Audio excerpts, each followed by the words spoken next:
The latest SpongeBob 3D platformer from developer Purple Lamp looks and plays just like an extended TV episode. It's just a shame that there's not more of it.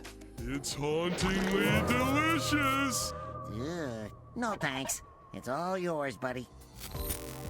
In an era where wholesome 3D platformers only seem to be getting fewer and farther between, I'm more than happy for SpongeBob SquarePants, of all things, to become the genre's unofficial modern custodian. After all, developer Purple Lamp did a pretty excellent job remaking the PS2 classic Battle for Bikini Bottom a few years ago, an experience it has since carried forward into 2023's The Cosmic Shake and now Titans of the Tide. Like these two previous installments, SpongeBob's latest doesn't do anything to propel the acts of jumping, collecting, and gliding into the great unknown, but regardless of whether you're a long-time SpongeBob fan or not, his and Patrick's mission to save Bikini Bottom from a ghostly outbreak has a few neat ideas that, while not earth-shattering, just about makes it worth a plunge. You know I'd do anything for my most favoritist teacher.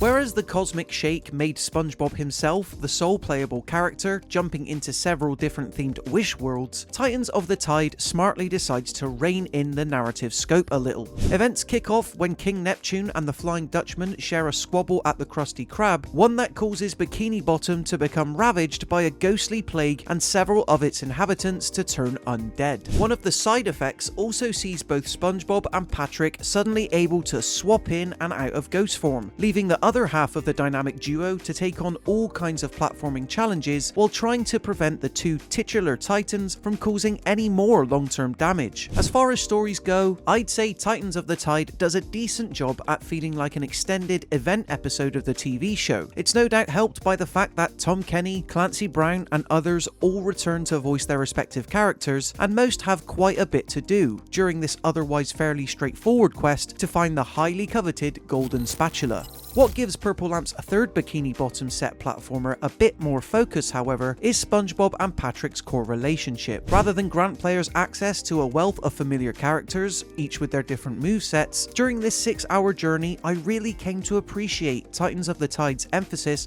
on these two best friends, and the way that manifests through the new reality swapping gameplay. While exploring the likes of Jellyfish Fields, King Neptune's Palace, and Atlantis City brings back Battle for Bikini Bottom's brand of 3D platforming for the most part, Titans of the Tide's unique premise brings its own flavour. Patrick starts out with the ability to pick up and throw heavy objects to solve puzzles and take on baddies, as he always has, yet here he can also burrow underground. His main new ability involves a new Ghost Grapple, which allows him to open up fresh platforming opportunities, as well as latch himself onto enemies to help give fights a far more frantic feel. SpongeBob, by comparison, has his own mechanical quirks, but surprisingly isn't as well equipped. His ninja kick ability allows him to zoom up to balloons and reach otherwise out of reach places, yet his core ghost ability that sees him blow bubbles to trap enemies and stop rotating platforms aren't as well realised. It's a rare case of Patrick ending up as the stronger, more useful character than the sponge who has his name in the title. It's an easy oversight to forgive though, since it's the way the two meld these powers in order to overcome some increasingly tricky platforming scenarios that sees Titans of the Tide fully come into its own.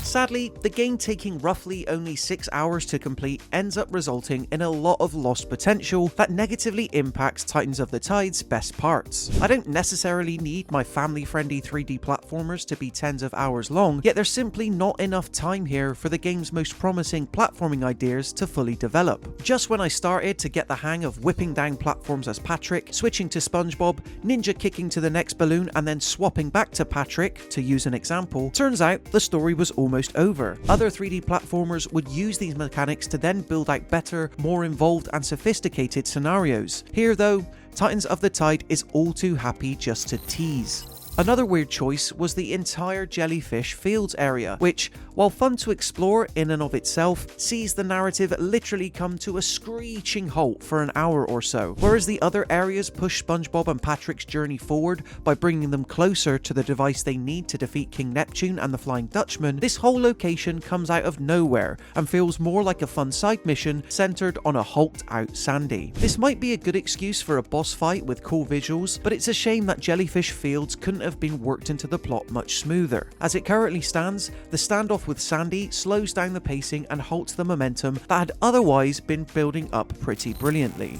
Unfortunately, even when the brief story is done, all 5 areas can be revisited and there are plenty of excuses to do so. Whether it be hunting down the 30 or so treasure chests found in each that contain coins and fun unlockable outfits for SpongeBob and Patrick to wear, jellyfish in need of catching, or the handful of side quests and optional race challenges to take on, Titans of the Tide isn't lacking when it comes to collectibles. Unfortunately, it is lacking in terms of its performance, particularly on Nintendo Switch 2, which is where I played it. For the most part, it holds a steady frame rate in docked mode, yet in handheld, when the action gets too chaotic, stuttering and texture popping can get a tad distracting. It doesn't make or break the entire experience, but it is definitely something worth being aware of.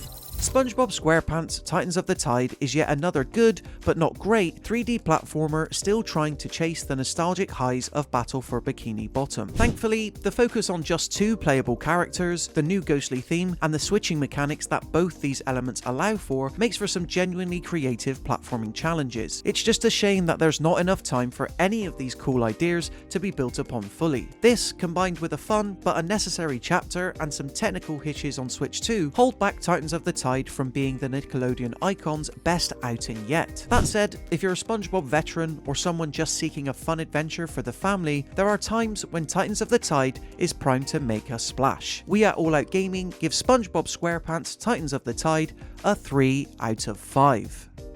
So there you have it guys, in terms of our full review for Titans of the Tide. Do you plan on picking this one up? Be sure to let us know in the comment section below, and consider subscribing to the All Out Gaming YouTube channel to stay up to date with even more videos like this. Until next time, thank you so much for watching, and I'll see you in the next one. Hey, wait a minute. I don't think we're in the resort anymore.